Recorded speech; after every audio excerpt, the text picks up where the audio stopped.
Well, why can't you be open to the supernatural? Because I was open and I didn't feel anything when I was a Christian, so I turned away from it. What on earth were you waiting to feel as a Christian? God's love. Well, why would you adopt that philosophy and major in religion?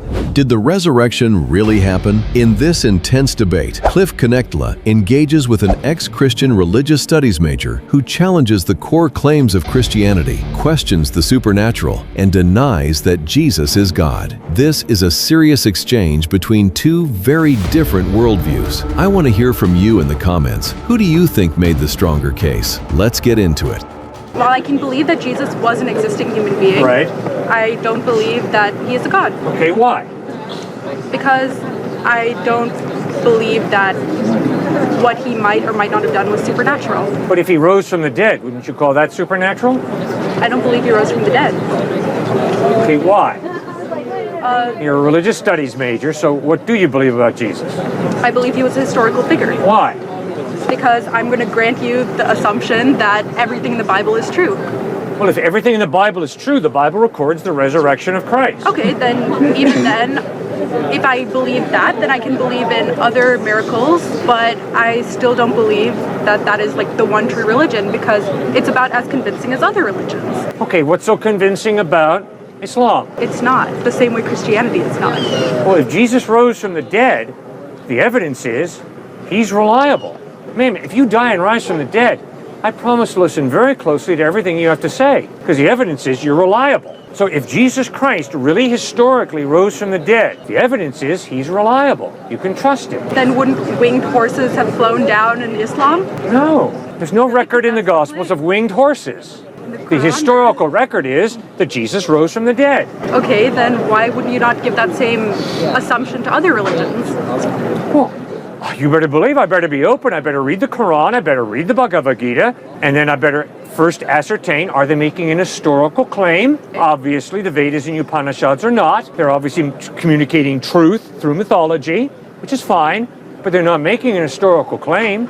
Obviously, the Quran is making an historical claim. Muhammad really lived, and I think the evidence is that's correct. Muhammad was a real historical person. Now I got to read about how did Muhammad live his life? How did he treat people? What did he teach? And then I got to figure out, does the evidence point to Muhammad being reliable or does it not? I got to do the same thing with the Gospels. I got to read about Jesus, how he treated people, what he taught, how he died, how he rose from the dead, and I got to decide, does the evidence point to Jesus being reliable or does it not? So what do you think? So you only believe in it through the process of elimination, like a multiple choice test? You've eliminated Islam, you've eliminated Hinduism, you've eliminated Cow Taoism. No. I look for the evidence that supports Muhammad, Siddhartha, Gautama Buddha, the avatars of Hinduism, Shirley MacLaine, Joseph Smith, Jesus Christ. And the evidence is that Christ lived the type of life that in my best moments I would wish I could live, but I haven't. The evidence is he taught amazing ethical teachings, incredible. The evidence is he died loving and forgiving his enemies from a cross where he was crucified. And the evidence is that 3 days after he died, he rose from the dead. That's why I trust him. And I have told you, and I'll tell you again, if you die and rise from the dead, I will listen very closely to everything you have to say. Because the evidence is you are reliable. Does that make sense? So if you aim to live by his loving and kind example, why are you out here intentionally belittling and misunderstanding students? I have not belittled anybody. I have had strong disagreements with people. And in a liberal arts education, we believe in a free exchange of ideas, which means when we disagree, we go at it. In terms of why do you believe what you believe? What's the evidence of what you believe? If this man tells me he's an atheist, I respect him, I love him. But I'm going to ask him hard questions, the same way I hope he's going to ask me hard questions. I'm going to ask him, why are you an atheist? What's the evidence? And if I see the evidence is lacking for his atheism, I'm going to point that out. The same way I hope that he's going to ask me, well, Cliff, why do you believe in Jesus? What's your evidence? And if my evidence is lacking, I hope he's going to point that out to me. He's going to say, Cliff, that's irrational that you believe that Jesus rose from the dead. It's irrational. And I'm going to say, okay, fine. Why do you say it's irrational? And if he says, because there's no historical evidence, I'm going to say, I'm sorry, here is the historical evidence that Jesus did rise from the dead. So I'm not belittling him because we disagree. No, I tolerate him, I respect him, and we disagree. Okay, so outside of the Bible, what is the historical evidence that Jesus Christ was dead? Thousands of Jewish people who were monotheistic Jews who all of a sudden changed. And instead of worshiping on Sabbath, Saturday, they started worshiping on the first day of the week, Sunday, which is a radical departure of their Judaism, which taught Sabbath. And the reason they worshipped on the first day of the week, these thousands of Jews in the first century, is because Jesus rose on the first day of the week. So I understand they're relying on their faith, but where is the evidence that Jesus physically rose from the dead? People saw him. Jewish people saw him risen from the dead, and because they saw him risen from the dead, they put their faith in him, and they moved from Sabbath worship to worshiping on the first day of the week. And that is outside of the New Testament, that record of Jewish people worshiping on the first day of the week in celebration of the resurrection of Jesus Christ. I understand that proves that people were Christian. I understand that. But that doesn't validate the basis of Christianity that you're using as evidence. Yes, it does. No, it doesn't. They changed their said habits. they saw Jesus Christ risen from the dead. I agree that you are saying that. They said that, not me.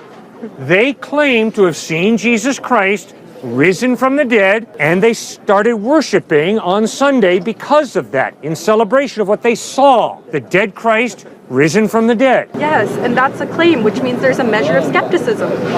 Yeah. Yeah, that's So exactly how do you my work point. through your skepticism? Exactly. You know, I'm a skeptic about whether you're really here. I don't know that you're really here. I don't know that my eyesight tells me the truth about reality, so I don't know that you're really here. Really? Right about now, I got to make a decision. Is my skepticism good, or is my skepticism, hyper-skepticism, unhealthy?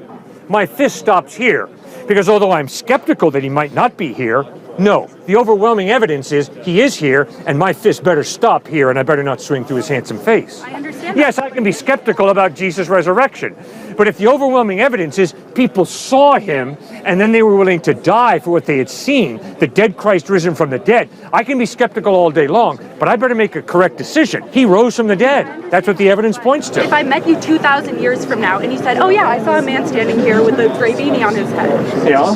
that's not convincing for me. Okay, what does it take to convince you? Okay, how about a photograph of Jesus? I'm being They didn't sarcastic. take photographs 2,000 That's why I years said I'm ago. being sarcastic. And guess what? Do you really think that Forrest Gump met President Kennedy because it's in a photograph? You can doctor photographs pretty easily. So are you sure you want to base your eternity on a photograph? Are you sure you want to base your eternity on a single religion by that logic? Oh, absolutely. Jesus lived an incredible life. By the way, Christ has impacted this world more than any other one individual. So you better, if you claim to be an educated person, read the Gospels and figure out, is Christ a quack? And if he is, reject him. Or if he's the truth, you better put your faith in him. But you better study him because he's influenced this world more than any other single individual. So if you claim to be an intellectual, if you claim to have a brain that's working, you owe it to yourself as a thinking person to read those Gospels, right? As I have. I've centered my major around it. I'm paying. Good. Then why do you not believe in the resurrection of Christ? Because I don't believe in the supernatural. It's fantastic. It doesn't seem possible. But that's not historical. That's a philosophical presupposition. Because you don't believe there's a supernatural God, therefore you believe miracles are impossible. Therefore the resurrection could not take place. That's not honest history. That's a philosophy of naturalism that limits all of reality to matter and energy. Exactly. Well, why would you adopt that philosophy and major in religion? Because, as you said, Christ has impacted this world in ways we cannot imagine. So even though I might not believe in Christ or believe in the book that you are touting, I still can see the impact on the people around me. This very discussion shows that there's something more important than a figure who may or may not have lived 2,000 years ago. I can still see the impact. I can still see how that affects our environmental policy. Okay, good. So you're into a sociological study of a phenomenon called Christianity. But if you're honest with yourself, you've got to acknowledge that Christianity, it's a sociological phenomenon based on an historical claim that Jesus lived, taught, died, and rose from the dead. And people in Africa, South America, Asia, United States, believe in this Jesus. So we're not talking about nationalism or colonialism. We're talking about people around the world who insist that Jesus Christ has changed their life and that he is the truth. So I think you got to do a little more than just, well, because I'm a naturalist, I don't think it happened, the resurrection. That's not fair. You got to be open to it supernatural. I am. That's why it's my major. No, you're Because I not. You search said you for don't truth. believe in the supernatural. Yes, and I can still search for what other people find spiritual or meaningful. Well, why can't you be open to the supernatural? Because I was open and I didn't feel anything when I was a Christian, so I turned away from it. What on earth were you waiting to feel as a Christian? God's love. God's love. So how do you feel God's love? I don't. That's why I'm not a Christian. Well, why did you set this standard of, unless I feel his love, he doesn't love me? No, that means if God is supposed to love every individual, and Yeah. I don't see any proof in the Feelings. if I don't see any proof in the science, and I don't see any proof beyond the science, like in human relationships, interpersonal interaction, something beyond the physical tangible, if I don't feel anything beyond that, if I don't see anything spiritual in this world, then what reason do I have to believe? You've never experienced the love of a person? I've never experienced the love of Christ. Have you ever experienced the love of a person? Probably not. Not? All right, well, that's tragic. I'm How sorry. can I quantify it without a brain scan, as you said? Yeah. My point is, you will never be able to x-ray love. You'll never be able to get love on a brain scan. Why? It's an intangible value. But your experience of life hopefully will show you that love is real, even though you can't graph it on an MRI scan or on an x-ray. Why? Because you experience love from others. And when you experience love from others, you begin to understand there's more to reality than just the material. All right, but that still doesn't lead me to that love being the same as a supernatural love. Those two things don't have to correlate. If there is this intangible value of love, it means there's some type of God who creates that intangible value. No, it doesn't. Yes, it does. How? Because if there is no God, there is no intangible, real value of love. There are chemicals, there's MRI scans and x-rays and blood tests, but there's no intangible value of love because all of reality is matter and energy if there is no God. But you can be atheist, not believe in God, and still believe in something greater than humanity. Like what? Okay, love. I could believe in love and still not connect it to a divine being who created it. But you cannot be an atheist and believe in love because if you're an atheist, you are reducing reality to matter and energy. Okay, and love could be an energy. We can't quantify all forms of energy. No, love is a free decision to care about somebody. Love is not a free decision. Love could be irrational. Okay, that's where we disagree. I insist that I do not have to love this man. I could be racist. I could be arrogant and look down on him. Or I can respect him and love him. I don't have to do either.